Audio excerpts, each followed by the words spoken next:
Hello and welcome to Developing Opinions. Today I want to talk about the series I stumbled upon in the used bookshop. Here it is, Fire Emblem覇者の剣, the Conqueror's Sword.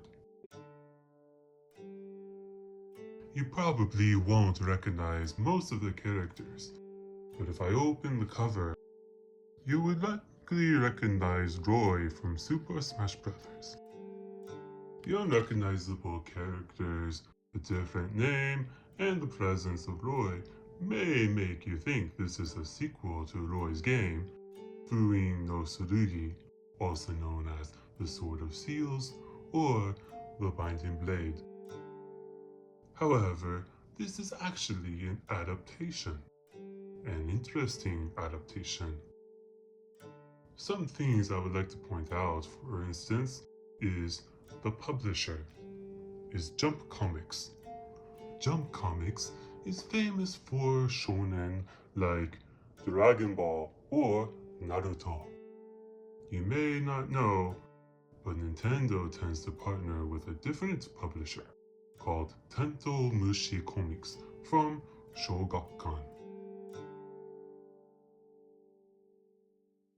The Legend of Zelda series adaptation is by Tento Mushi Comics. Doubutsu no Mori, also Tento Mushi Comics. Kirby, Tento Mushi Korokoro Comics.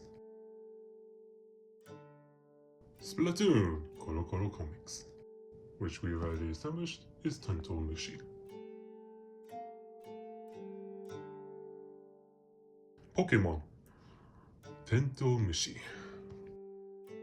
Even non-Nintendo games such as Mega Man are Tento Mushi Korokoro Comics.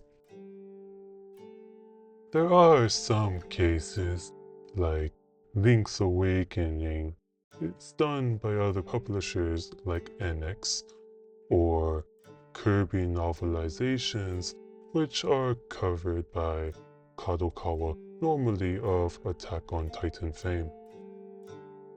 But why is this?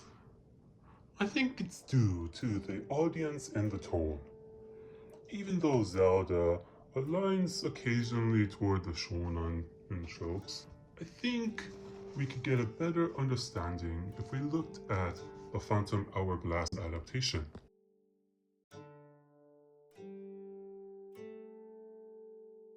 Here you can see exaggerated expressions and gags. Even though there are cases where they may be a little bit more mature, like the Twilight Princess adaptation, the reputation of Tento Mushi is probably best associated with their perhaps most famous works, the Doraemon comics. As a result, I think we can say this publisher is mostly famous for kids' works. Jump Comics, on the other hand, is targeted towards shonen. Dragon Ball doesn't avoid blood, which probably explains why Fire Emblem, including the most recent adaptation, are in Jump Comics. Now for the cover. As we showed before, there are alternate covers inside of each book. I do like seeing these, and it's not entirely uncommon. For instance, Spy Family does a hilarious job with their covers.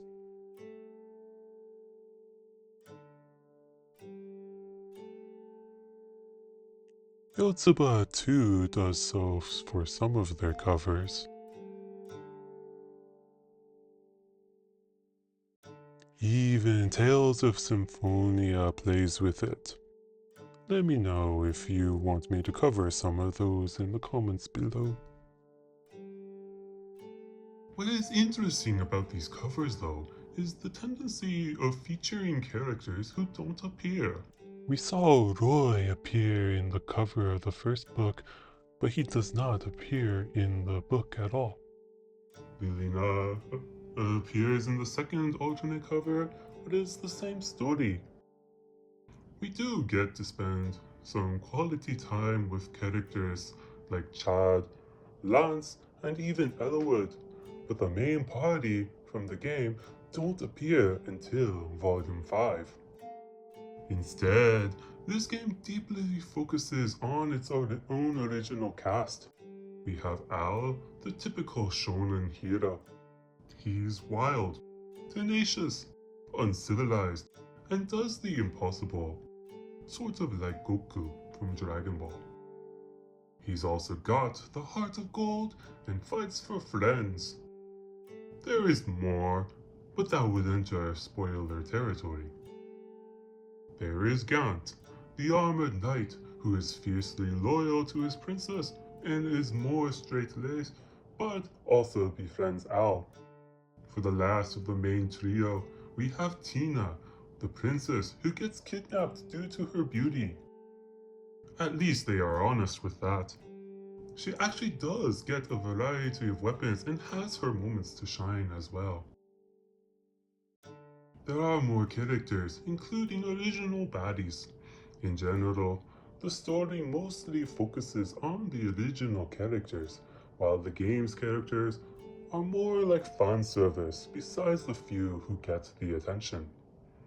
It's not a bad thing, as this allows to focus on new adventures rather than pure adaptation. And the new characters generally get to complete their arcs and shine, even the main baddies. The story starts off as one that can work alongside the game due to the different cast and locations, and for a good part, it is filling in the gaps, such as the condition of the residents of the islands and the response to Roy's message from the game. However, once we get to Volume 5, we start diverging, and it diverges pretty far. An easy example for seeing this would be the cover for Volume 10.